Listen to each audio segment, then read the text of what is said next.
So you actually outlined the most likely thing that's going to happen with DOGE as it hits the wall of Washington. What is the sort of the most successful thing that can be pulled off? The most successful thing they could do is right now, I think they're really obsessed with designing cuts, right? And identifying cuts. I would redesign systems of procurement. I would redesign the way that we have processes in place to dispense taxpayer dollars. Because the truth is that appropriations itself, again, are set by the United States Congress.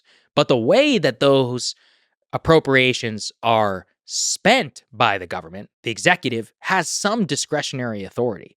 So your ability as the executive to be a good steward of the taxpayer money and to redesign a system, which I actually think Elon could be good at this, and Vivek too, in terms of their entrepreneurial spirit, is the entire Pentagon procurement thing, it needs to be burned to the ground. Number one, it's bad for the Pentagon. It gives them substandard equipment. It rewards very old weapon systems and programs and thinking that can be easily defeated by people who are studying that for vulnerabilities. The perfect example is all of this drone warfare in Ukraine and in Russia. I mean, drone warfare costs almost nothing. And yet drone swarms and hypersonic missiles pose huge dangers to U.S. systems, which cost more than hundreds of billions of dollars. So my point is that giving nimble procurement and systemic change in the way that we think about executing the mission that Congress does give you actually could save the most amount of money in the long run.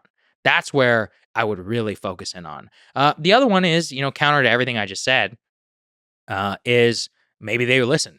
Maybe the Republicans are like, yeah, okay, let's do it. The problem again, though, is swing state people who need to get reelected, they need to do one thing. They need to deliver for their district. They need to run on stuff. And nobody has ever run on cutting money for your state. They have run on bringing money to your state. And that's why earmarks and a lot of these other things are extraordinarily popular in Congress, is because it's such an easy way to show constituents how you're working for them whenever it does come reelection time.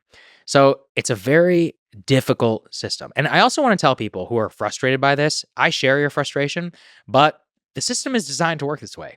And for 2 centuries, the Senate has stood as a bulwark against literally every popular change. And because of that, it's designed to make sure that it's so popular for long enough that it has to become inevitable before the status quo can change. That's really, really frustrating, but you should take comfort in that it's always been that way.